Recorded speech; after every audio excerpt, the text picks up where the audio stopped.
Hi, this is Brian. Welcome back to Philosopher's Notes TV. Today we've got another great book, The Message of a Master.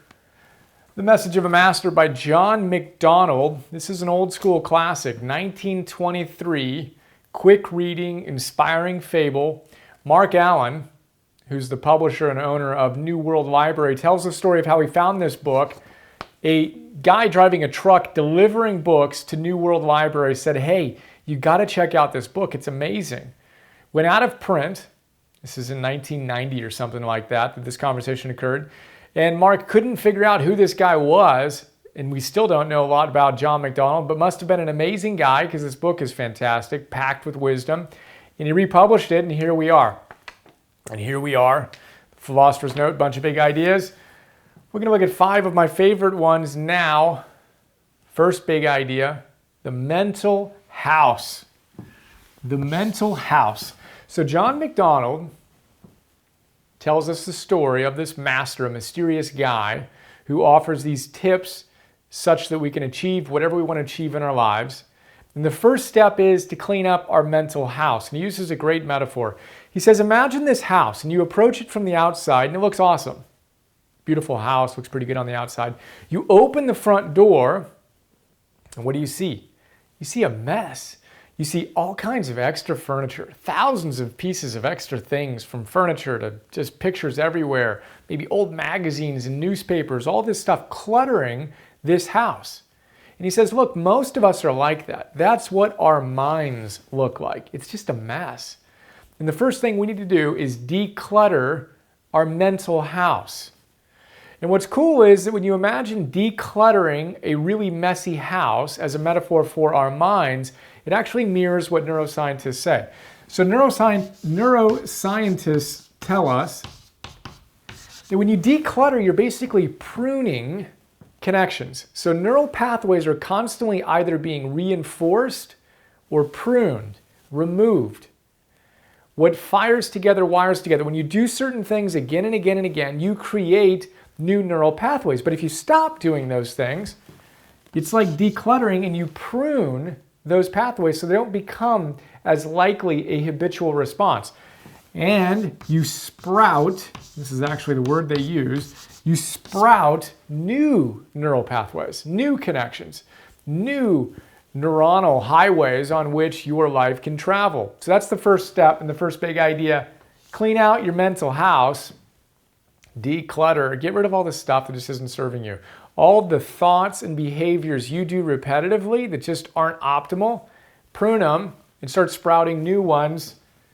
And as you do that, think about your one thing. So if you remember The One Thing by Gary Keller, 1923, John McDonald describes basically exactly the same thing. He says, look, you need to focus your mental energy, we're going to talk about this in a second, with intensity in one direction.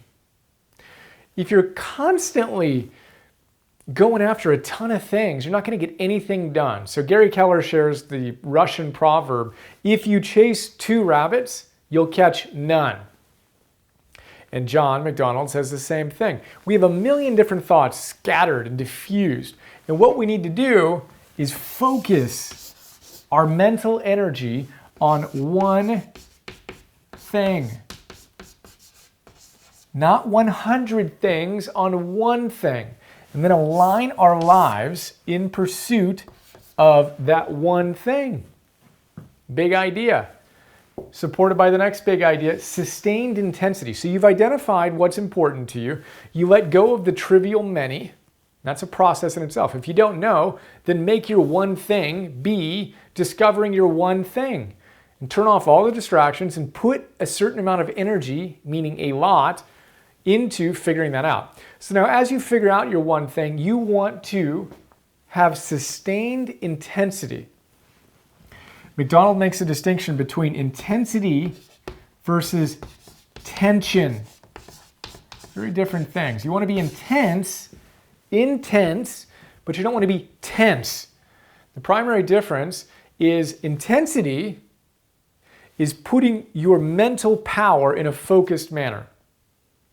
Tension is when you add fear to the equation, essentially. You become attached to the outcome. You start keeping track of everything. You plant your seeds in the back, your one thing you're really excited about, but then you go dig it up the next morning. You get tense. Your breath gets short. Your heart rate's going all the time. You're attached to the outcome. You're self-conscious. You're pressing. You want to relax, have an intense calmness to you, and go out and crush it. Sustained intensity. Now, most of us get excited about things, and then we change our mind. We don't sustain the intensity over a sufficient enough period of time to see results.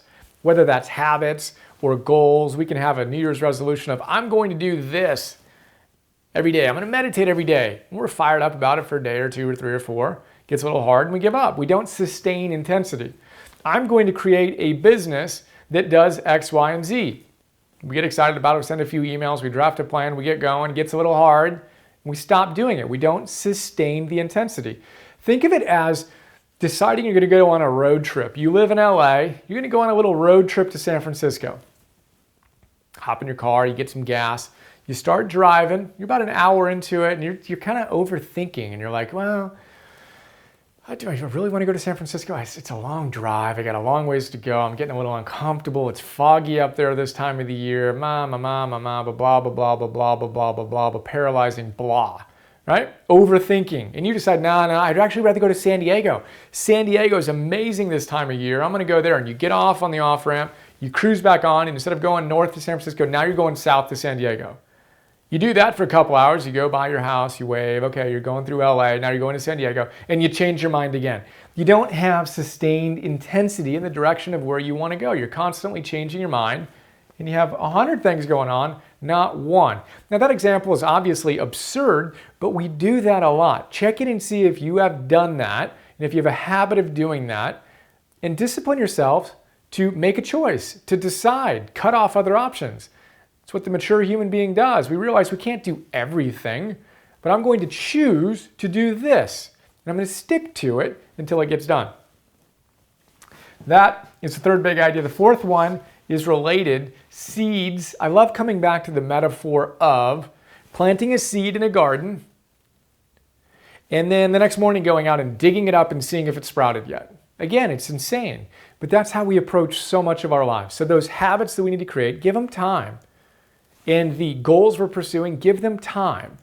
As Mark Williams says in his great book, Mindfulness, Introduction to Mindfulness Meditation, you need to measure your success in things like meditation and other things that we're discussing, not in clock time, but in horticultural time. Think about that. Clock time versus horticultural time. Horticultural. One is measured with a stopwatch, seconds and minutes and hours, and the other is measured in days and weeks and months and years and seasons and years. That's how we want to approach our lives. Don't go into your backyard and dig up everything that you do and see if it's working yet. That's a great way to kill it. Quit obsessing about outcomes, focus on the process. And then the fifth big idea here is Mr. Mo. McDonald tells some great stories about as you figure out what your one thing is and you go and you hit the next goal, the next milestone baby step, don't let up. We have a really weird tendency to allow inertia to come back in. We've created this energy, we achieve some goals, and then we soften, we let go. He says that's when you need to recommit, create a new goal and keep the momentum going. And you'll spiral up and you'll get energy from that flywheel that's so tough to get going, but once you get it going, it sustains itself. In the note, I talk about Darren Hardy, who talks about inviting Mr. Mo in. This is Darren Hardy, who wrote The Compound Effect. He's the publisher of Success Magazine. He says, smart, small choices consistently applied over time equals the compound effect, equals huge results, equals a good thing. But we need to recognize that a ton of energy goes into creating new habits or pursuing goals. It's kind of like the shuttle launch. Almost all of the fuel is used in the very initial part of the launch. Once you get out of gravity's pull, you can actually tweak things very easily with very little energy. It's the same thing with our lives. And we want to keep the momentum going. Stephen Pressfield shares a story that when he turned pro, he worked hard, unbelievably hard his first year to write his first novel. He committed to finishing his novel or finishing his life. That was how committed he was. So he gets to the end, he writes his first novel, the end. He's stoked. finishes it. He goes to see a mentor that evening, and his mentor tells him, start your next novel tomorrow, immediately. Keep your momentum going. Don't let it wither. That's Mr. Mo. He's our friend. We want to use him wisely. Keep him at work. You hit a goal, set the next one. Hit it. You're going to get better and better and better and faster and faster and faster at approaching your goals. Don't dig up your seeds. Sustained intensity. Concentrate on your one thing with a sustained level of intensity. Don't be focused here and then go, oh no, I kind of sort of want to be over here. No, I really want to be over here. Oh, this looks great over here.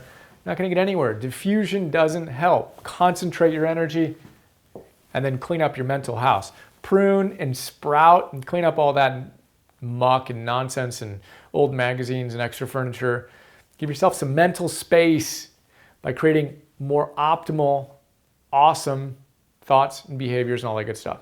There you go. Quick look at The Message of a Master. I hope you enjoyed, and I look forward to sharing more with you soon. Have another awesome day. See you.